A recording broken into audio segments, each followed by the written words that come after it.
हुकूमत ने पीआईए को एक बार फिर प्राइवेटाइज करने का प्लान बना लिया है और आईएमएफ को जुलाई तक प्राइवेटाइजेशन की डेडलाइन दे दी है। आईएमएफ को ब्रीफिंग देते हुए हुकूमत की जानिब से कहा गया है कि पीआईए समेत 5 से 7 इदारों की प्राइवेटाइजेशन का प्लान है, जिनमें 3 फाइनेंशियल इंस्टीट्यूशंस और 3 बिजली की डिस्ट्रीब्यूशन कंपनीज शामिल हैं। पीआईए की मिल्कियत रूजवेल्ट होटल न्यूयॉर्क के महंगे तरीन इलाके में मौजूद है और उसमें 1025 कमरे हैं। जुलाई 2023 में पाकिस्तानी हुकूमत ने इस होटल को न्यूयॉर्क सिटी हुकूमत के इमिग्रेशन हाउसिंग बिजनेस को 3 साल के लिए लीज पर दिया था।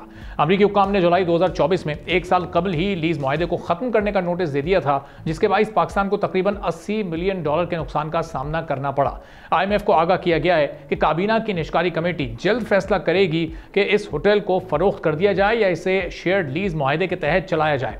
कैबिनेट कमेटी की एक रिपोर्ट में सऊदी अरब की जानिब से रूजवेल्ट होटल को ओपन ऑक्शन के जरिए फरोख्त करने की तजवीज़ दी गई है।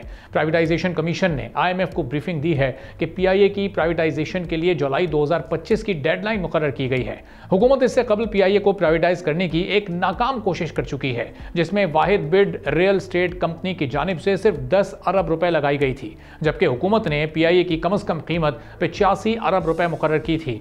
हुकूमत इस माह के आखिर में इन्वेस्टर्स को मदऊ करने के लिए एक्सप्रेशन ऑफ इंटरेस्ट जारी करने से पहले मार्केट का जायजा ले रही है। हुकूमत की जानिब से आईएमएफ को बताया गया है कि 3 पोटेंशियल इन्वेस्टर्स बिडिंग में हिस्सा ले सकते हैं और इन बिडर्स में वो भी शामिल हैं जिसकी जानिब से ये कंडीशन रखी गई थी कि हुकूमत 18% सेल्स टैक्स खत्म करे और पीआईए के 45 अरब रुपए के कर्जे प्राइवेटाइजेशन से पहले ही खत्म कर दिए जाएं।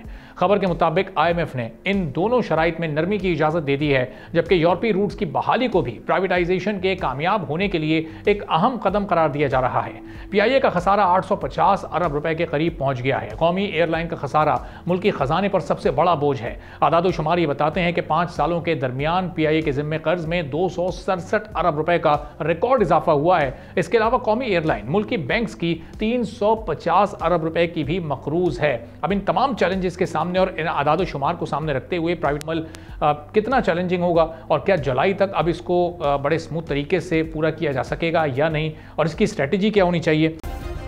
सब्सक्राइब करें और बेल दबाएं ताकि कोई खबर रह न जाए।